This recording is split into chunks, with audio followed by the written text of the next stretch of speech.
जिले के गुन्नौर थाना क्षेत्र में नवनिर्मित इको सीमेंट कंपनी के खिलाफ किसानों का विरोध तेज हो गया है। सैकड़ों किसान ट्रैक्टरों के साथ विरोध प्रदर्शन करते हुए पन्ना कलेक्ट्रेट पहुंचे और जोरदार नारेबाजी की। किसानों का आरोप है कि कंपनी द्वारा अधिग्रहित की जा रही जमीन के बदले उन्हें बेहद कम मुआवजा दिया जा रहा है।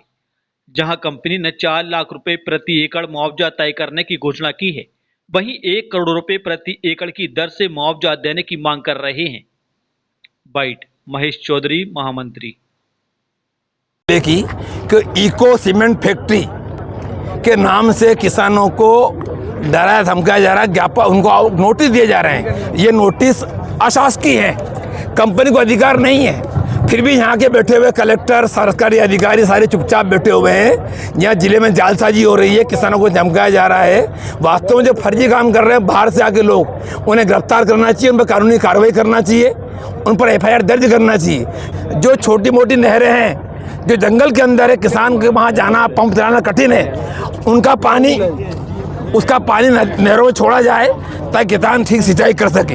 हमारा तीसरा मुद्दा था, पिछले बार सरकार ने गेहूं का मूल्य 2700 लेंगे, हम घोषणा की सरकार ने, वो अब 2600 तक सरकार बोल रही है। हम चाहते किसान का माल गेहूं 2700 में लिया जाए। जिस प्रकार सरकार ने मैनिफेस्टो में कहा था कि हम धान लेंगे 3100 में, हमारा पड़ोसी राज्य है छत्तीसगढ़, वो 3100 में धान खरीद रहा है आज भी, पर MP में नहीं खरीदा जा रहा है। हम चाहते हैं किसान को उचित मूल्य मिले। वहीं प्रदर्शन कर रहे किसानों का कहना है कि उनकी उपजाऊ जमीन ही उनकी आजीविका का मुख्य साधन है। ऐसे में कम मुआवजा स्वीकार करना उनके भविष्य के साथ अन्याय होगा।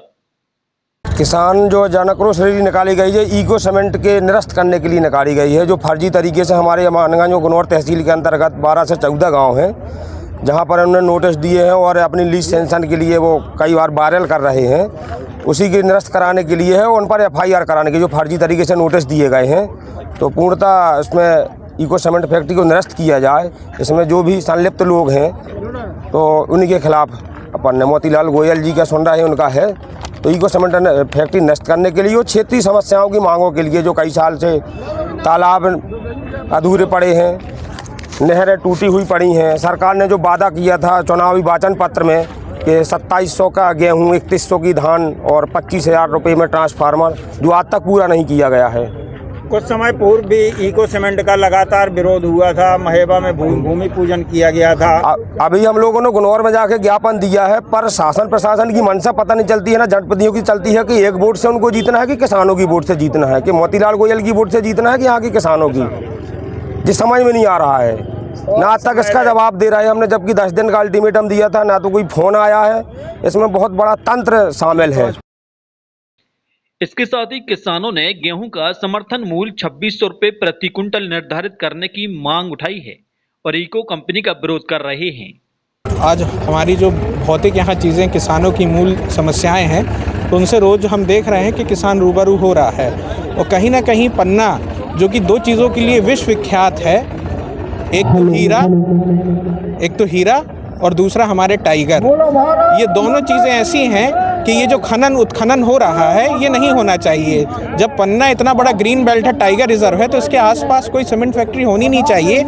यहाँ से 1-1.25 किलोमीटर के दूर पे जब आपका एशिया का सबसे बड़ा सीमेंट हब है, जिसको हम कटनी, सतना और मैहर कहते हैं, जब सारी फैक्ट्रियां ये है तो दूसरी फैक्ट्री को भी उसी जोन में जाना चाहिए, बजाय यहाँ आने के। यहाँ पे जो कार्यक्रम और चीज़ होनी चाहिए वो कृषि प्रधान होने चाहिए उद्योग, जिनसे किसानों की रीढ़ जो है और मजबूत हो। तो आपके माध्यम से हम चाहते हैं कि वो पहुँचे, जैसा कि हमारे माननीय भाई साहब ने कहा और सब लोगों ने, कि ये चीज़ें होनी चाहिए और मांग देखनी चाहिए, क्योंकि कोई भी एक प्राइवेट कंपनी जो है गुंडे के रूप में काम नहीं कर सकती है।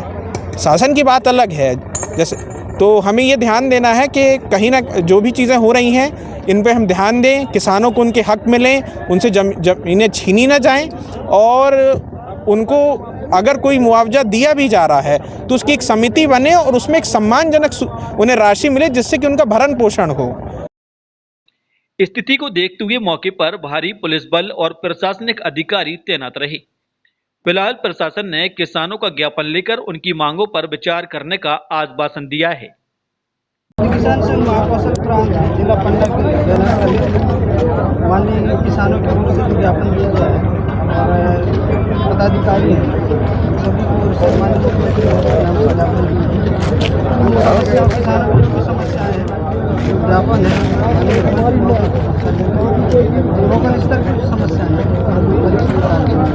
उचित समाधान। बुंदेलखंड प्लस के लिए पन्ना से अरमान खान की रिपोर्ट।